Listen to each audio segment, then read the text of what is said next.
Welcome to Barangay Ginebra.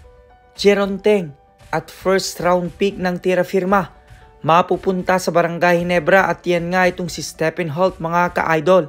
Yan nga ang ilan sa mga maiinit na pag-uusapan natin sa videos na ito. Naging controversial nga mga ka-idol ang PBA draft ngayong taon kung saan napakaraming ang NCAA star ang ngayon ngay nasa PBA na.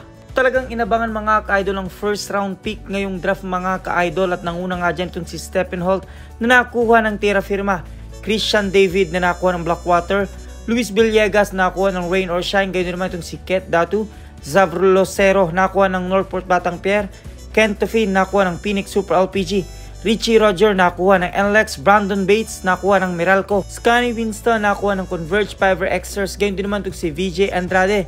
Kasama rin naman si Cady Flores na nakuha ng Northport Batangpier at TJ Miller nakuha ng Tierra Firma. Ilan nga sa mga PBA draft ay mga kilala ng personalidad mga ka-idol at inabangan din kung saang team sila mapupunta.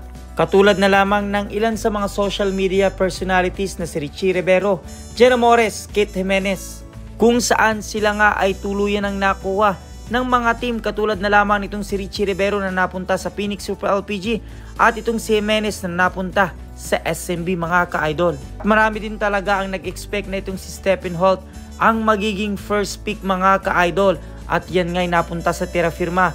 At ito namang si Richie Rivero tila naman ay na-reunite sa kanyang dating coach na coach ng Phoenix Super LPG. At bukod din sa mga kilalang personalidad mga ka-idol, inabangan din kung sino-sino nga bang mga player ang makukuha ng Barangay Ginebra. Nandyan nga itong si Brandy Bians mga ka-idol at hindi rin naman papahuli. Ito nga naglaro sa PBA 3x3 na si Franz Abuda. Gayun din naman at ang star player ng PBA 3x3 na si Kim Orin mga ka-idol ay nakuha na ng Barangay Ginebra. Gayun din at official na nga kabarangay ang player ng Barangay Ginebra sa PBA 3x3 na si Ralph Co mga ka-idol. Nasangan ngay nakakuha ng 4 na player ng Barangay Ginebra at umaasa tayo na magagamit ito ng gusto ng Barangay Ginebra ngayong darating na conference mga ka-idol. At para naman sa matinding preparasyon ng Gilas Pilipinas mga ka-idol at nalalapit na nga ang kanilang laban, yan nga sa September 26 sa Hangzhou, China kung saan gaganapin nga ang Asian Games. Una na ngang ipinakilala sa atin mga ka-idol ang 12-man lineup ng Gilas Pilipinas kung saan confident nga itong si Coach Tim Cone na makukuha natin ang gintong medalya ngayong Asian Games. Nandyan nga, di papahuli si Justin Brownlee, Scotty Thompson, Japet Aguilar, Terence Romeo, Kwame, Pugoy, Perkins, Pajardo, Abueva, Newsom, Oftana, at Ganilas Ruser. Masasabi nating kapag ganito ang lineup ng Gilas Pilipinas, may pag-asa talagang makakuha tayo ng gintong medalya ngayong Asian Games mga ka-idol. Ika nga, ang lineup ng Gilas Pilipinas sa ngayon ay kumpletos rekados. Kung kahit hindi nga malayong nasabi din itong si Coach Tim Cone, we feel strongly that we have a chance to win a gold medal and we want nothing less. Ngunit sa kabilang banday tila nagkaroon ng problema ngayon mga ka-idol. Yan nga ay base sa listahan na isinabmit ng SBP sa Hangzhou, China Asian Games. Sabi nga rito mga ka-idol, confusing Gilas list for Asian Games. Nakakalito at magulo ang sitwasyon ngayon ng Gilas dahil sa mga players na hindi makakapaglaro sa Asian Games. Matatanda na may initial list noong July na sinambit at may mga players na kasama sa practice ng Gilas pero wala doon sa listahan. After ng 59 players, may cut-down version na 37 players. At doon ngayon sinubukang ipasok ng team ang ilang players na nasa 59 roster pero wala sa 37 player cut-off.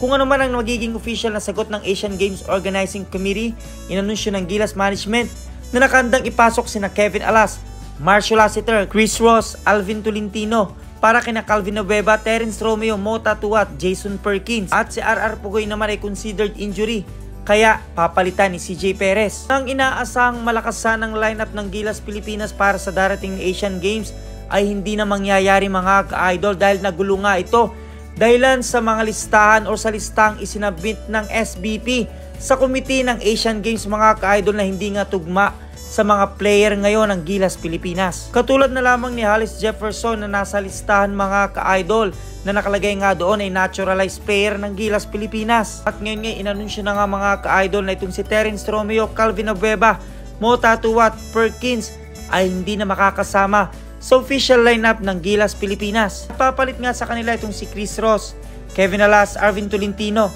CJ Perez at Marcio Lassiter.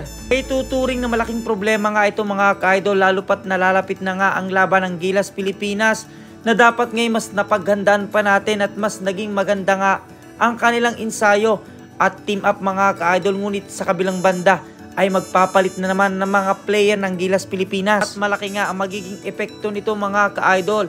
Ngunit naniniwala pa rin tayo na kayang-kaya pa rin ito ng ating mga player lalo pat Asian Games at tayo ang isa sa pinakamalakas na player o team dito sa Asia mga ka-idol. Sino man ang ilagay na player ng Gilas Pilipinas, patuloy nating suportahan mga ka-idol lalo pat kailangan nila ngayong 19th Asian Games. At good news naman mga ka-idol dahil itong si L.A. Tenorio ay healthy na or cancer free na mga ka-idol at muling makakabalik sa basketball o sa Gilas Pilipinas o maging sa Barangay Ginebra. Bago pa man magsimula mga ka-idol ng Commissioner's Cup ay naglabasa na ang mga trade rumors katulad na lamang ng approved trade ng Rain or Shine kung saan ang bagong player nila from draft na si Galinato ay na-trade na agad kasama si Ponferrada kapalit ni Marcelo ng TNT at future first round pick.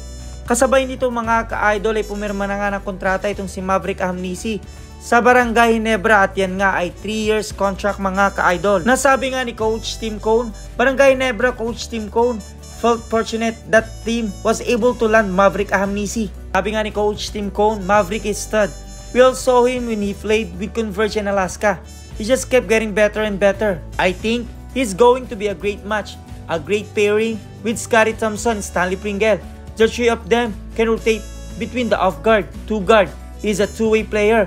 He loves to play defense, so it's gonna fit in exactly to what we do.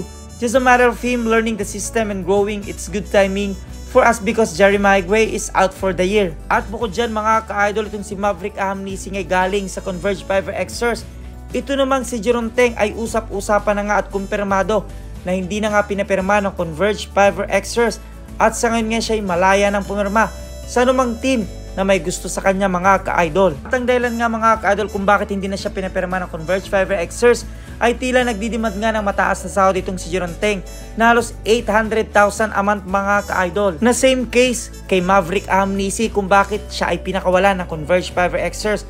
At sa kabilang banda ay usap-usapan na itong si Jerome Teng ay maaaring makuha ng Barangay Ginebra mga ka-idol. Lalo pat alam naman nating may 4 na bagong player ng Barangay Ginebra na pwedeng pakawalan nila mga ka-idol at ipalit nga itong si Jerome Teng. Gayun din naman ay usap-usapan ng pinus nga ni Snow Badua katulad na lang kay Maverick Amnisi na sa ngayon niya nagkatotoo. Ito namang si Stanley Pringle ay sinasabing love taking of me halting my favorite Pringles flavor. Kung saan tinatarget nga ng Barangay Ginebra ang first pick ng tira firma na si Stephen Holt mga ka-idol at isa nga itong NBA caliber. Para nga mapapayag ang tira firma, syempre pakakawalan ng Barangay Ginebra ang isa sa pinakamalakas na player at yan nga itong si Stanley Pringle. Alam naman nating medyo maedad na rin at malaki nga magiging pakinabang nitong si Stephen Holt mga ka-idol. Lalo pat isa din itong 3-point shooter na kailangan ng Barangay Ginebra. Kung kayong tatanungin ko mga ka-idol, para ma-maintain ang winning culture ng Barangay Ginebra, kailangan nga kaya ng Barangay Ginebra itong si Stephen Holt na first pick ngayong draft at itong si Jerome Teng.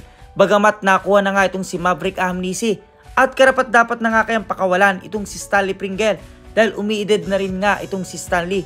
Kung ano yung makasagutan, suggestion, question, advice, just comment down below mga ka-idol at maraming salamat sa inyong panonood.